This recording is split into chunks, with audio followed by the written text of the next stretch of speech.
எதுக்கு இந்த வீடியோ பதிவு அப்படின்னா, நானும் கொஞ்ச நாளாவே பார்த்துட்டு இருக்கேன். பயங்கர ஒரு டார்ச்சருக்குள்ளேயே போயிட்டு இருக்கு. நம்ம மினிஸ்டரா இருந்தப்ப நம்மளுக்கு எவ்வளவு பிரச்சனை எல்லாம் தந்தாங்க. அதெல்லாம் நம்ம எதையுமே வெளிக்காட்டிக்காம ரொம்ப நாசுக்கா வெளில வந்துட்டோம். நம்ம பேச்ச மதிக்கலைன்னா அவங்களை எவ்வளோ டார்ச்சர் வேணாலும் பண்ணலாம். அவங்க எம்எல்ஏவா இருந்தாலும் சரி, யாரா இருந்தாலும் சரி, அவங்கள நம்ம டார்ச்சர் பண்ணணும். ஒரு பொண்ணு வளர்ந்து கஷ்டப்பட்டு வந்துடக்கூடாது. வந்துட்டா ஐயோ அரசியலே வேண்டாமான்னு சொல்ற அளவுக்கு அவங்கள அசிங்கப்படுத்தி, அவங்கள எவ்வளோ கேவலப்படுத்த முடியுமோ கேவலப்படுத்தி, கூட இருக்கிற ஆளுங்களெல்லாம் கஷ்டப்படுத்தி கொண்டுட்டு வைக்கிறீங்க. நீங்க எவ்வளோ நான் மினிஸ்டரா இருந்தப்போ என்ன டார்ச்சர் பண்ணீங்க. இதெல்லாம் சொல்லாம இருக்கிறதுக்கு ஒரே காரணம் என்னோட சிஎம் மட்டும்தான். என்னோட அப்பா ஸ்தானத்துல இருக்க சிஎம், அவருக்காக மட்டும்தான் நான் யார் பேரையும் சொல்லாம இருக்கேன். எதுக்கு இந்த வீடியோ பதிவு அப்படின்னா, இப்போ அந்த கட் அவுட் இஷ்யூஸ் எல்லாம் போயிட்டு இருக்குல்ல, இந்த மாதிரி கோர்ட்ல ஒரு ஆர்டர் இருக்கு, கட் அவுட் வைக்க கூடாது, அதாவது கட் அவுட் மக்களுக்கு இடையூறு செய்கிற இடங்கள்ல வைக்க கூடாதுங்கிற ஒரு அதுக்காக தான் இந்த கோர்ட் ஆர்டர்ஸ் எல்லாம். அதை நாங்க மதிக்கிறோம்.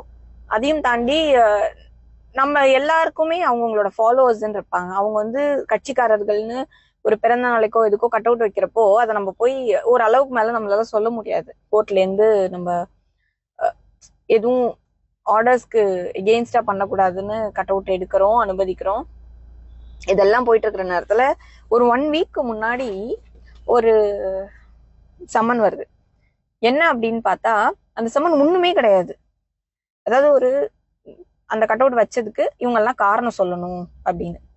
யார் யாரு அப்படின்னு பாத்தீங்கன்னா, எஸ்பி, எஸ்எஸ்பி, எஸ்ஐ, இன்ஸ்பெக்டர், இந்த மாதிரி கவர்மெண்ட் அஃபீஷியல்ஸ் எல்லாரும் சொல்லணும்.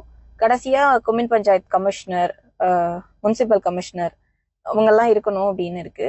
கடைசியா ஒரு ஆள் இருக்கு. யாருன்னா, என்னோட படம் என்னோட கட் அவுட்ல இருந்ததுனால அவங்களும் ஒன் ஆஃப் த ரெஸ்பாண்டன்ட், அவங்களும் பதில் சொல்லணும் அப்படின்னு சொன்னாங்க.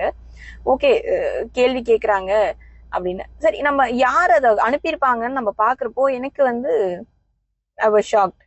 அவங்க ஒரு நார்மலான பர்சன், பாவம். அவங்க கிட்ட ஃபேமிலி நடத்துறதுக்கு கூட பெருசா கஷ்டப்படுற ஒருத்தவங்க.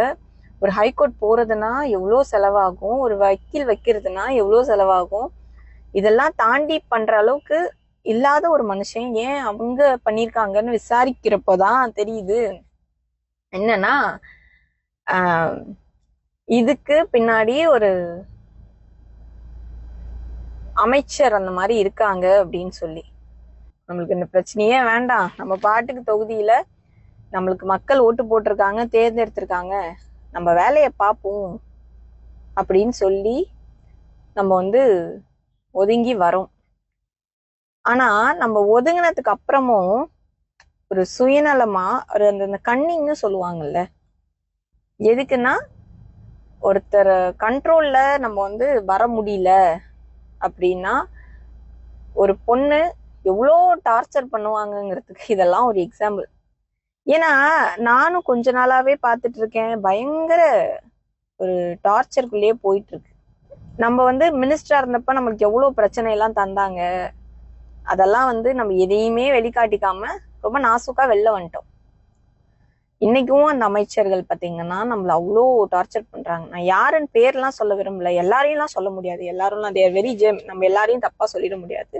நான் சொல்றது ஒரு ஆளு 2 ஆளுன்னு வச்சுக்கோங்களேன். இந்த மாதிரி எல்லாம் அதாவது இதனால ஒண்ணுமே கிடையாது.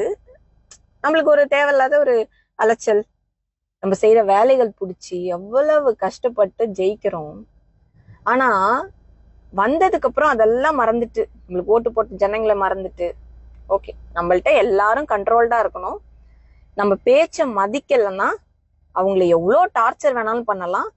அவங்க எம்எல்ஏவா இருந்தாலும் சரி, யாரா இருந்தாலும் சரி, அவங்கள நம்ம டார்ச்சர் பண்ணணும். எனக்கு தெரியல இது இன்னொரு எம்எல்ஏவா ஒரு ஜென்ஸா இருந்தா அதை பண்ணுவாங்களான்னு. பட் நம்மளா இருக்கிறதுனால நம்ம கூட இருக்கிறவங்க எல்லாரையும் டார்ச்சர் பண்றது, தேவையில்லாம கேஸ் போடுறது, இதெல்லாம் ரொம்ப வருத்தமா இருக்கு. வருத்தம் தரக்கூடிய ஒரு நாகரிகமான அரசியலாவே இது இல்ல. ஒரு பொண்ணு வளர்ந்து கஷ்டப்பட்டு வந்துடக்கூடாது. வந்துட்டா ஐயோ அரசியலே வேண்டாமான்னு சொல்ற அளவுக்கு அவங்கள அசிங்கப்படுத்தி, அவங்கள எவ்வளோ கேவலப்படுத்த முடியுமோ கேவலப்படுத்தி, கூட இருக்கிற ஆளுங்களெல்லாம் கஷ்டப்படுத்தி கொண்டுட்டு வைக்கிறீங்க. இது ஒரு அரசியல். இந்த மாதிரி அரசியல்லாம் எனக்கு என்னுடைய அப்பா கத்து கொடுக்கல. நம்ம யாருக்கும் நல்லது செய்யறோங்கிறத தாண்டி யாருக்கும் எந்த கெட்டதும் செஞ்சிடக்கூடாதுன்னு சொல்லி வளர்த்த மனுஷனோட பொண்ணு நான். ஸோ அதனால நம்மள வளர்ப்பு நம்ம அப்படி இருக்கிறதுனால யாரையும் கஷ்டப்படுத்தணும் அப்படின்னு தோண மாட்டேங்குது. இப்ப இந்த வீடியோ கூட எதுக்குன்னா, நம்ம பண்ணிட்டோம், நம்ம பண்றதெல்லாம் தெரியாதுங்கிற ஒரு எண்ணம் இருக்கும்ல உங்களுக்கு. நீங்க பண்றது எல்லாமே தெரியும். தெரிஞ்சாலுமே ஒரே ஒரு விஷயத்துக்காக மட்டும்தான் உங்க பேரை யூஸ் பண்ணாமலோ, உங்களை பத்தி நான் எதுவுமே சொல்லாமலோ நீங்க எவ்வளவு டார்ச்சர் கொடுக்குறீங்க.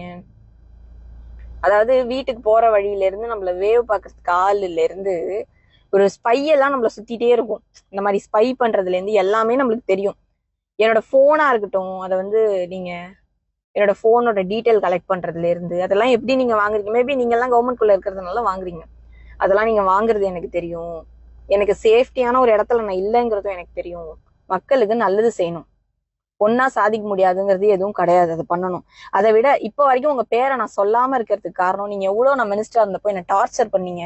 இதெல்லாம் சொல்லாம இருக்கிறதுக்கு ஒரே காரணம் என்னோட சிஎம் மட்டும்தான். என்னோட அப்பா ஸ்தானத்துல இருக்க சிஎம். அவருக்காக மட்டும்தான் நான் யார் பேரையும் சொல்லாம இருக்கேன். அவருதான் உன்னுடைய எலெக்ஷன் வேலையை மட்டும் போய் பாரு, நீ மத்ததை எதையுமே காதுல வாங்காதுன்னு. ஆனா திருப்பி திருப்பி தொந்தரவு பண்ணிக்கிட்டே இருக்கும்போது அட்லீஸ்ட் உங்களுக்கு நீங்க டிஸ்டர்ப் பண்றது எனக்கு தெரியுதுன்னாவது உங்களுக்கு தெரியணும்ல. எவ்வளவு டிஸ்டர்ப் பண்ணாலும் தெரியாதுன்னு நினைச்சிடக்கூடாதுல்ல. அதுக்காக தான் தயவு செய்து என்னை டார்ச்சர் பண்றதெல்லாம் விட்டுட்டு போய் உங்களுக்கு ஓட்டு போட்டாங்களா ஜனங்க, அவங்களுக்கு வேலை பாருங்க. திருப்பியும் சொல்றேன், ஒரே ஒருத்தருக்காக மட்டும்தான் இவ்வளவு பேசிட்டு அந்த வார்த்தையை கூட சொல்லாம போறேன். அது எங்க ஐயா என்ஆர் ஐயாக்கா மட்டும்தான். அவருக்காக தான் நிறைய பொறுத்து போயிட்டு இருக்கேன். பாவம் அவரே நிறைய பொறுத்து போயிட்டு தான் இருக்காரு. பட் சொல்றேன், எல்லாம் கொஞ்சம் மைண்ட்ல வச்சுட்டு அமைச்சர்கள் கொஞ்சம் அமைதியா, கொஞ்சம் இன்னொரு 8 மாசம் தான் இருக்கு. எலெக்ஷன் எல்லாம் பார்த்தா நல்லா இருக்கும்னு நினைக்கிறேன். கொஞ்சம் மக்களுக்கு எப்பயாவது போய் நல்லபடியா செஞ்சுட்டு வேலையை பாருங்க. என்னையும் வேலை பார்க்க விடுங்க.